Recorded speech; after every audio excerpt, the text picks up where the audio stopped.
Hi garden friends, today I'm going to be talking to you about how to grow and propagate basil.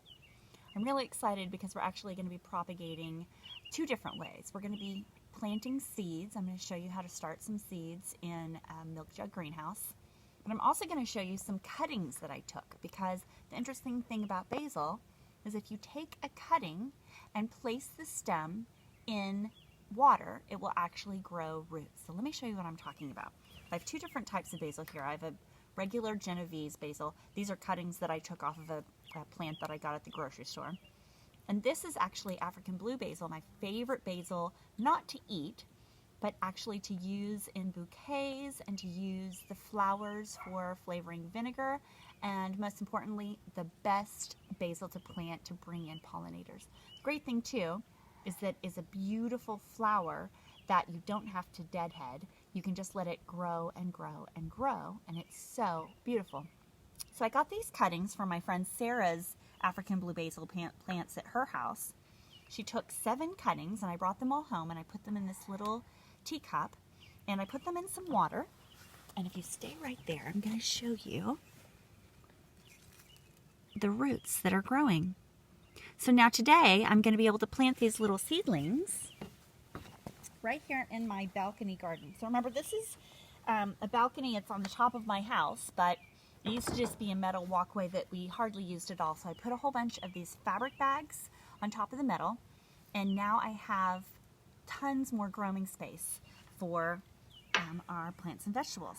So I'm going to show you, I'm just very simply going to take one of these basil plants, and since tomatoes love having basil near them, I'm actually going to plant this near the basil plant, and I'm actually going to plant it not right here near the walkway because there's so little room to walk, but I'm going to plant it right here so that it becomes a beautiful flower right here in this area. And it also supposedly makes tomatoes taste even better. So I'm going to plant this African blue basil right here and just let it get big and beautiful.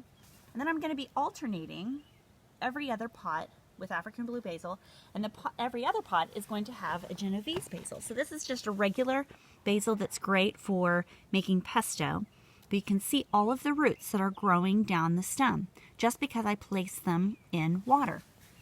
So in this pot I have an African blue basil. So in this pot right here I'm going to plant my Genovese basil. Once again, I'm going to do it about halfway in the pot. It's somewhat close to my tomato. We'll see if it makes my tomatoes taste any better, but the fact that they've been planting tomatoes with basil for hundreds of years in Italy, I think they probably know what they're doing. So the next thing I'm going to show you, I'm actually planting an entire packet of basil seed. What I thought was really interesting is that since I like to soak up my seeds to speed up germination rates, I put these in a little glass of water, and they actually look like chia seeds. They have this interesting slime that's around each and every seed. They look kind of like frog eggs or salamander eggs. So what I'm going to do, so I have a variety of flavors, I'm just going to take a little spoonful of my basil seed and put one seed there, one seed there.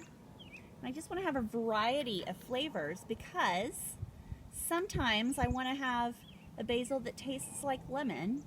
Sometimes I want to have a basil that tastes like anise or licorice. Sometimes I want to have a basil that tastes like lime. So this is a very easy way to get lots of different types of basil and a lot of colors and textures all from one seed packet. Okay friends, have fun and happy gardening.